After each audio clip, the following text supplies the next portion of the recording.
Dishonorable Mention is brought to you by 813area.com. 813area.com is the place to go to see where to go and what to do in all of Hillsborough County. Whether it's the best events, the newest restaurants, or where to be in Tampa Bay, 813 Area is your resource for everything happening around town. For the latest on where to be in 813, check out 813area.com. Dishonorable Mention is now on social media. Follow us on Facebook, and we're at Dishonorable Pod on Twitter too. Next week, we'll start taking questions from Twitter because y'all have been an amazing part of this. Thank you.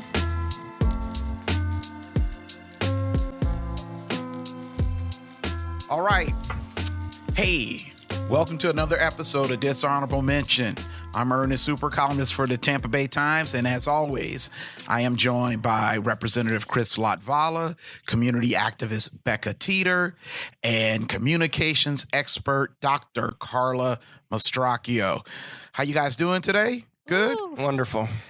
Well, this is a very special episode of Dishonorable Mention. With us today is Representative Anna Eskamani. Anna, welcome to the podcast. Thanks so much. It's great to be here. We are excited to have you here. And we here in Tallahassee talking to different legislators about what motivates them, what drives them, what inspired you to run for office and step out there. Well, for me, it was very much grounded in my love for my hometown, Orlando. I come from really humble beginnings. I'm the daughter of working class immigrants from Iran, went to public school, K through 12, and got really involved in politics at a young age, actually. My first petition gathering effort was when I was 10 years old, and my best friend at the time was we moved to a different class, thus new lunch period, so I couldn't have lunch with her anymore.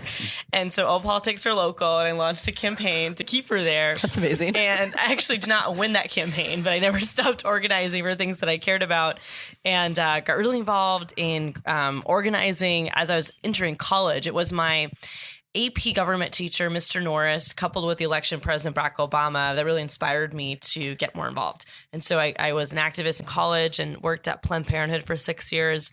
And then, like I said, my love for Orlando is a huge motivator, but without a doubt, the 2016 election cycle, just how vitriolic it was, how divisive it was, that motivated me to also throw my hat in the ring in 2018. Well, it's remarkable that you've taken this plunge at a relatively young age, right? You're 20. You're 28, right? Right now, yeah, going on 40. No, yeah, I'm 28. How much would you say Session has aged you so far? I'm like waiting for the gray hairs to come out. I'm like, they're here. They're coming soon. Just to give our listeners a perspective, the nickname I have for you is AOC because you're one of our more liberal members. Mm-hmm. But I would have to say that you're a lot smarter and more intelligent than AOC. Ouch. So Ouch. What, as one of the members of the minority party and as a freshman, what have you thought so far of your first session? Thanks for that question, Rep. I'm really, I don't want to say I'm surprised by the collegiality. I'm grateful for the collegiality. I think I knew going into session that this wasn't DC. There wasn't the, us against them mentality between Republicans and Democrats. And Rep. Latvala and I have known each other for years, and I've always adored and respected him despite the, funny nicknames. But, I really embrace our relationship as being one that's of value to me. And when I got into session, the ability to work with your partners across the aisle, and of course, have moments of disagreements, but it's a notion of building bridges when you can and holding one another accountable when you must. And I think that's been something I'm really grateful for, and I want to continue maintaining that type of approach to policymaking. And I'm already thinking about next session of Republican prime co-sponsors on legislation, because this isn't about getting credit, it's about getting things done, and that requires working across the aisle. And you were instrumental in being a co-sponsor in the big bill that I had this year for child welfare that affected so many kids in the Tampa Bay area and the tragedies that we've had there.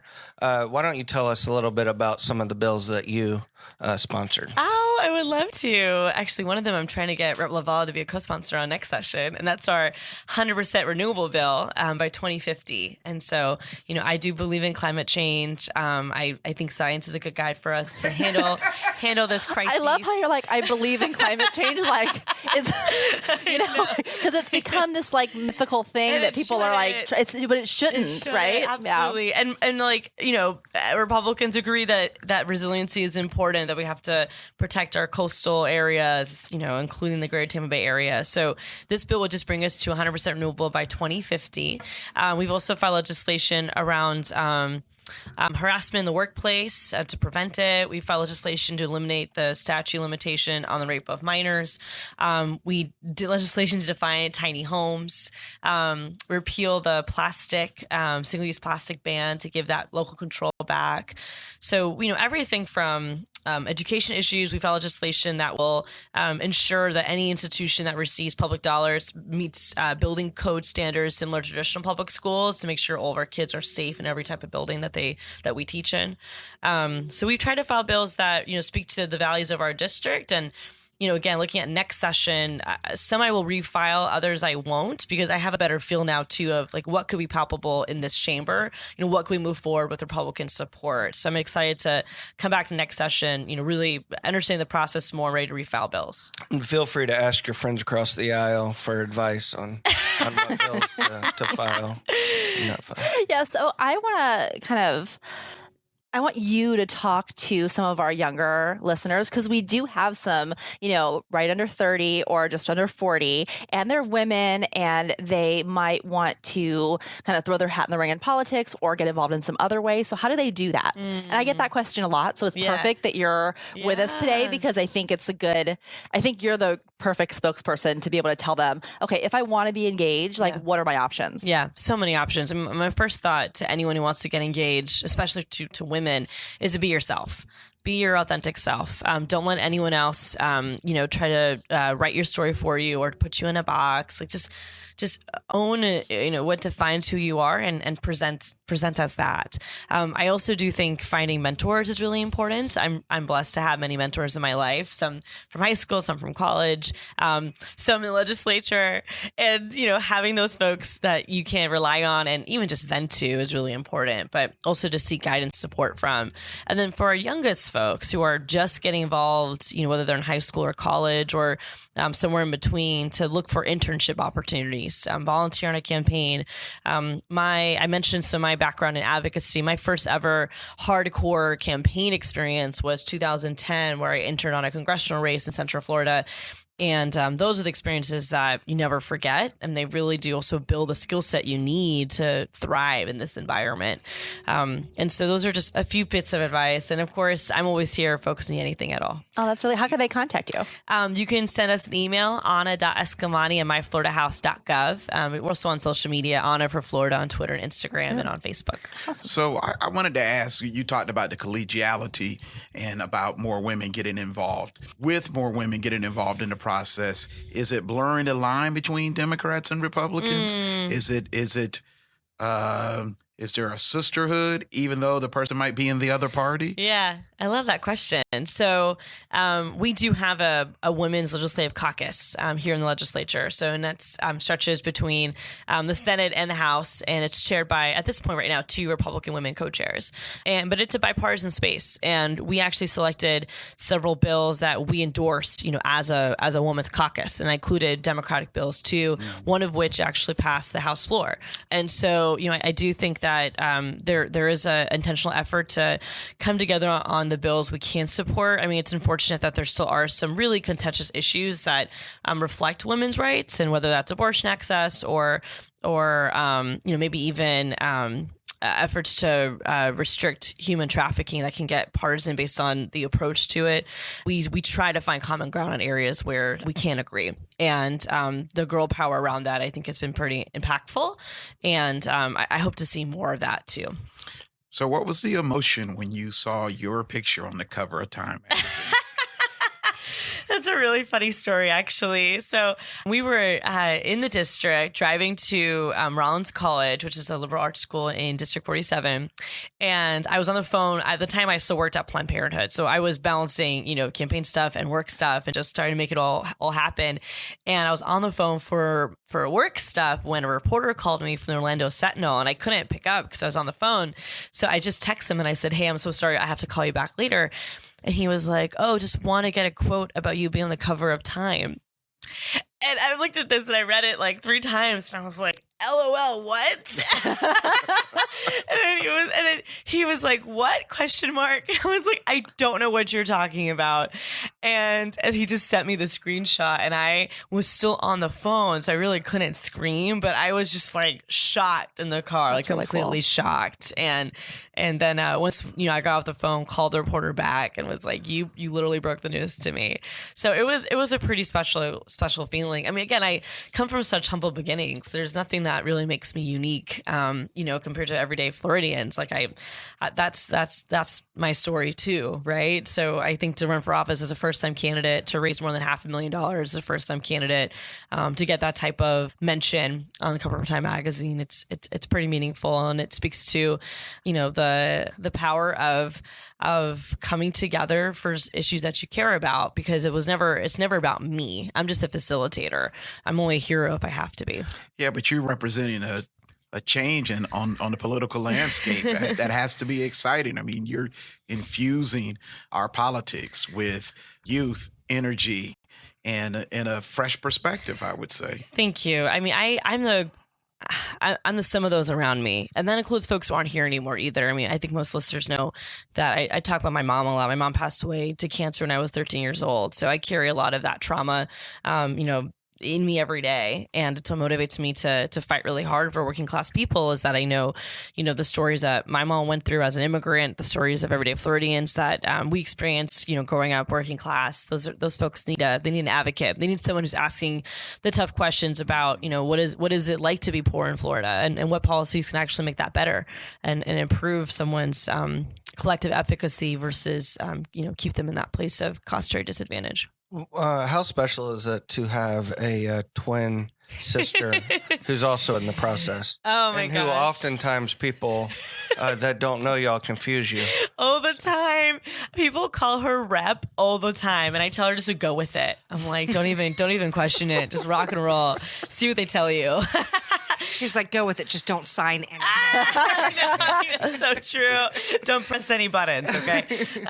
No, I'm really proud of my twin sister, Ida. I jokingly tell folks that we're womb to tomb, and she hates it when I say that, though, but we really are close, especially after our mom passed away. We became even more close, and, she was a legislative aide for Representative Carlos Guillermo Smith before, and then joined the governmental affairs side, and I will say it's really exciting, because it's amazing to see her grow so much, but I'm also really sensitive to the fact that she is a lobbyist, right? So we try really hard to be as transparent as possible. Fortunately, the issues that she advocates for are issues that I have a long history in, like immigrant rights, voter rights. So there's no question, of the perception she's influencing me, because we've both been so bold and aggressive on these subjects for years.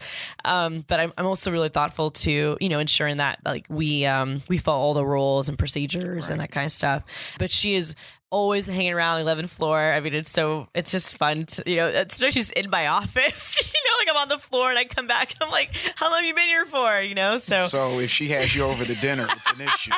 Oh, so it's funny. Yeah. She cannot buy. Okay. Well, I spoke to general counsel about this. I don't want to get into the weeds too much, but anything that a lobbyist has already done for you, apparently that can still take place. Like if your lobbyist, you've been friends for years, you always get dinner on a Saturday night, that doesn't matter. It's like when new gifts start showing up. Right. But we practice the rule to an extreme degree. So we don't buy, if anyone's gonna buy anything, I buy things for her. So we're very thoughtful to just, again, I think in this work, when it comes to transparency, and I don't know if the law has thoughts to it as well, but I think there's also you have to intentionally be transparent, but there's also the perception transparency, and working in the media, that can be just as important, right? So I'm really intentional about, it's one reason why I'm so open on social media, as I see it as a tool of transparency. There are a lot of members on both sides that will hit the bars and socialize at nighttime and whatnot.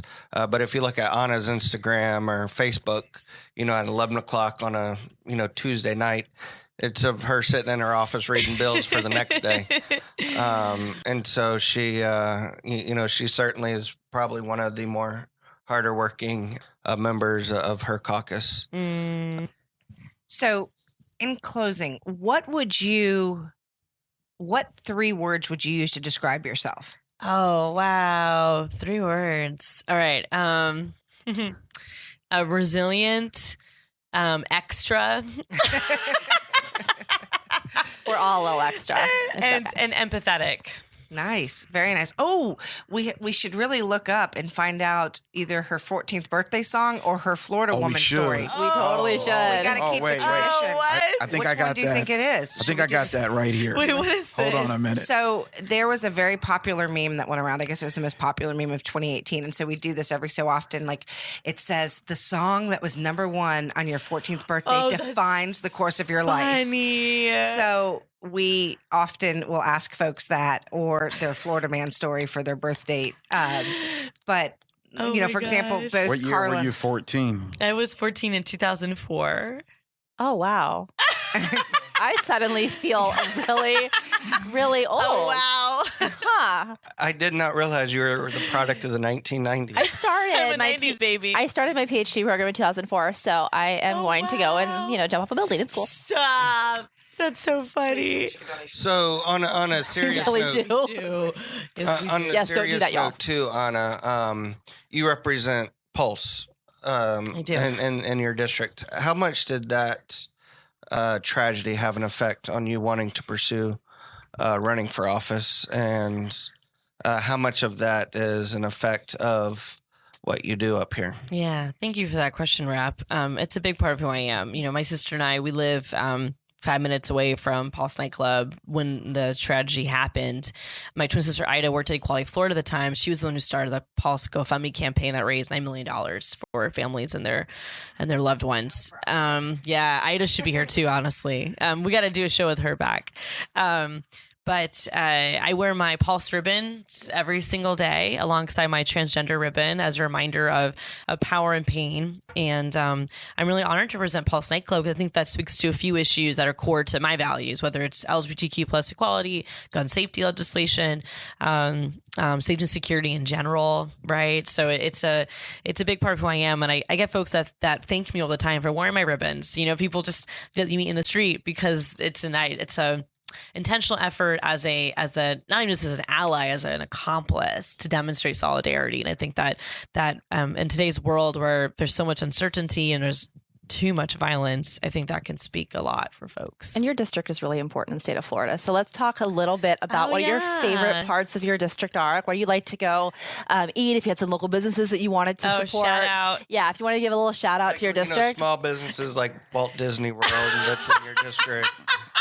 Oh my gosh. That's not even in her district. That's Kissimmee. That's a completely different district. Isn't it in No. your district? Or Universal? Universal's not. Yours No. closer. I drive is in your district. No, it's not. Okay, well, one day I'll figure out where your district is. I thought it was like Oh my God. So our district, it really is one of the best districts in the state, but that's just me. But we are downtown Orlando, Winter Park, and Belle Isle. So we have incredible small businesses. There's so much character in District 47. Yeah. So some of my favorite spots, if you need a coffee shop, you will find a coffee shop in District 47. So Drunken Monkey was my favorite spot. Great. Yeah, that's where I think I grew as a leader at Drunken Monkey. We have Lineage, we have Credo Coffee, we have some great arts venues. District 47 is home to arts and culture for Central Florida. So we have our Lock Haven Park that has more of the nonprofit arts venues, including Orlando Museum of Art, the Rep, Shakespeare Theater, and then we have the big venues like Dr. Phil's Performing Arts Center. So a little bit of everything in District 47. So when is your birthday? May 20th. Hold on a minute. This is so very exciting. 20th. It's exciting. Oh my Now, God. understand, the number one song on your 14th birthday, according to the meme, defines your entire life. Not just that year or your teen years, but your entire life. And the song is Yeah by Usher and Lil Jon. Are you serious right now? Can you do the whole rap? I feel like you could do the whole rap. Oh my God, that was one of my jams. Of course. When I was a freshman in high school. That's hilarious. But I feel like you could do the whole thing. Oh yeah, no. It could be her walk-on song.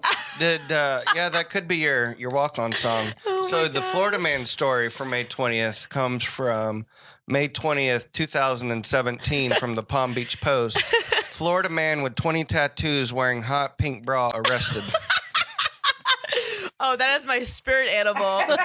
That is my spirit animal. That was in Vera Beach. I love it.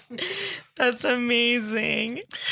All right. Well, Representative Eskamani, thank you so much for being with us this morning. Thank you for having me. I want to come back, please. Yeah, we'd love to have you back. And we'd love to have your sister back too. Bring her. We'll make it happen. Remind us one more time how we can find you on social media. Thanks for that question. So, folks, if you're more of an email, you can email me at anna.eskamani@myfloridahouse.gov. We're also on Instagram, Facebook, Twitter, Anna for Florida. That's going to be the handle for all those. Excellent. All right. That's another episode of Dishonorable Mention. Thanks again. We'll see you next time. Bye.